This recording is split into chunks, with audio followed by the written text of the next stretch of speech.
থেকে উঠে ওয়াশরুমে গেলাম। ওয়াশরুমে যাওয়া মাত্র মেয়ে আমার কান্নাকাটি শুরু করে দিল।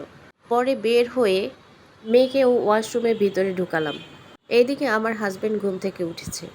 আবির ঘুম থেকে উঠে আমাকে বলল, তুমি ওয়াশরুমে গেছো, দরজা খুলে রাখছো কেন? আর তুমি মেয়েকে ভিতরে নিয়েছো কেন? কি করে বলবো, এটা আর নতুন কিছু নয়। আবির তখন অন্য ওয়াশরুমে চলে গেল। এদিকে আমি নাস্তা বানানোর জন্য কিচেন রুমে চলে গেলাম। সবাইকে নাস্তা দিলাম, সবাই নাস্তা খেলো, কিন্তু আমি নাস্তা খেতে বসবো অমনি আমার মেয়ে কান্নাকাটি শুরু করলো। পরে মেয়েকে কোলে নিয়ে আমি নাস্তাটা সেরে নিলাম। নাস্তা শেষ করে আমি দুপুরের জন্য রান্না করতে গেলাম। রান্না করতে যেয়ে গেলাম, মেয়ে আমার কান্নাকাটি শুরু করলো। মেয়েকে বসিয়ে দিয়ে আমি কার্টুন ছেড়ে দিলাম। মেয়ে কার্টুন দেখা শুরু করলো। একটু পরে মেয়ের কান্নাকাটির শব্দ শুনতে পেলাম। কিচেন থেকে বের হয়ে দেখি মেয়ে পায়ে ব্যথা পেয়েছে। আমার শ্বশুর শাশুড়ি ভিতরে গল্প করছিল। এসে বলল, মেয়েটাকে কি সামলিয়ে একটু রাখতে পারো না? কেমন মা তুমি, একটা বাচ্চাকে সামলাতে পারো না? আমি তখন কিছু বলিনি, কিছু বলার নেই আমার। আমার খুব করে বলতে ইচ্ছা করে, আপনারাও তো একটু দেখে রাখতে পারেন, কিন্তু না, বলার কিচ্ছু নেই। এদিকে আবিরকে ফোন দিয়েছি, আবির ফোনটা রিসিভ করলো না।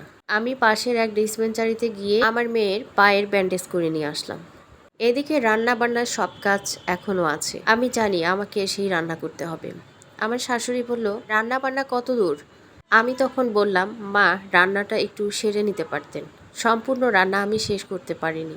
তখন না শাশুড়ি আমার বলল, আমি তো জানি তুমি রান্না শেষ করে ফেলেছো, আচ্ছা আমি করছি। এই বলে আমার মেয়েকে কোলে তুলে নিল। মেয়েকে বলল, মা পচা, মা ব্যথা দিয়েছে তোমাকে। তারপর আমি বাকি রান্নাটা সেরে নিলাম। খাবার দাবার সবাইকে দিলাম। দেওয়ার পর আমি একটু খাবার খাবো অমনি আমার মেয়ে আমার কাছে এসে কান্নাকাটি শুরু করলো। মেয়েকে কোলে নিয়ে খাবারটা খেয়ে নিলাম। এদিকে আবির বাসায় আসলো। আবিরকে ফোন দিয়েছি, রিসিভ করে নে। আবিরকে বললাম, ফোনটা রিসিভ করোনি কেন? মেয়ে ব্যথা পেয়েছে।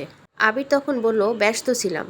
আর কি এমন কাজ করো তুমি যে মেয়ে ব্যথা পেল? দুটো রান্না ছাড়া আর কি বা করো তুমি? আমি বললাম, বাকি সংসারের কাজগুলো কে করে? আবির তখন কিছু বলল না।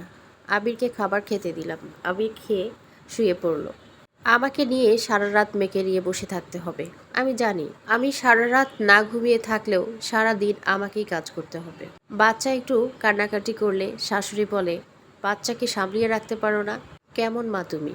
এইদিকে হাজবেন্ড বলে, আমি কোনো কাজ করি না। আমার মনে হয় মেয়েদের জীবনটা এমনই। মেয়েরা কোনো মানুষ নয়। এভাবেই চলতে থাকে আমাদের সংসার। এটাই হলো আমাদের জীবন। আজকের গল্পটি আমার জীবনের সঙ্গে কোনো মিল নেই। এই গল্পটি একটি স্টোরি থেকে নেওয়া। যদি ভিডিওটি ভালো লাগে অবশ্যই লাইক, কমেন্ট, শেয়ার করতে ভুলবেন না। দেখা হচ্ছে নেক্সট কোনো ভিডিওতে। সেই পর্যন্ত সবাই ভালো থাকবেন, সুস্থ থাকবেন, আমার জন্য দোয়া করবেন। আজকের মতো বিদায় নিচ্ছি আমি রূপসাস ব্লগ পেজ থেকে, রূপসা ইয়াসমিন। আল্লাহ হাফেজ, আসসালামু আলাইকুম।